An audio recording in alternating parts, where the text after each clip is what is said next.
The first mandatory Supreme Court case you need to know involving gerrymandering is the 1962 case of Baker v. Carr. This is significant because it's really the first time that the Supreme Court heard a case involving the way in which a state drew its districts. So the problem comes out of the state of Tennessee, and the actual issue is that Tennessee was using its census data from like 1901 to draw its districts as late as 1951. And one of the major things that had happened is that during this 50-year time period, the population of urban areas had exploded, but the number of reps they had was never readjusted. So you'll notice where Memphis is located. In 1901, there were about 43,000 people in this blackened area, and they had about 7.5 representatives. In 1950, that number had swelled to about 312,000 people, but the number of representatives was never readjusted. So the argument is that these people are underrepresented because there are other areas of Tennessee that had the same number of representatives, but a ton less people living within that county or district. All right. So the actual lawsuit is from a man named Charles Baker, who lived in one of these underrepresented urban areas, suing the state of Tennessee, which was represented by their Secretary of State, last name of Carr, whose job it was to oversee elections, which is like he's the representative on behalf of Tennessee. Baker's attorneys make the argument that people living in these urban centers were now like vastly underrepresented. That there were other like rural counties that had considerably less people living in it, but the same number of representatives. Therefore, like their vote was actually worth more. So the part of the Constitution they cite in their lawsuit is the 14th Amendment.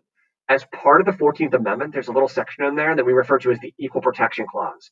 It essentially says that all citizens have to be treated like equally under the law, right? That everybody's treated the same.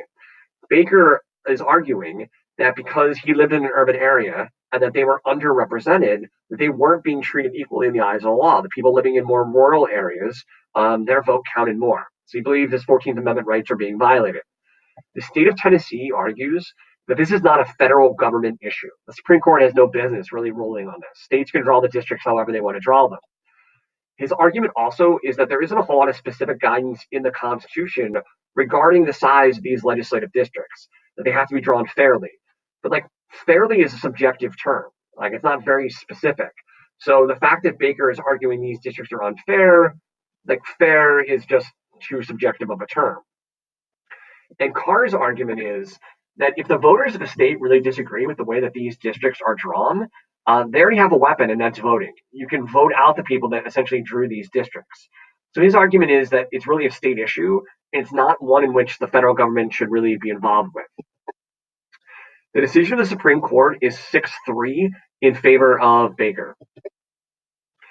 The Supreme Court agreed that the 14th Amendment Equal Protection Clause had indeed been violated because the people living in urban areas were underrepresented.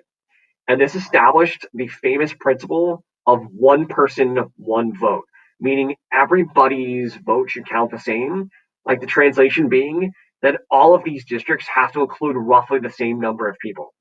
So this was the decision that essentially established one person, one vote, meaning all of the legislative districts had to essentially include the same number of people.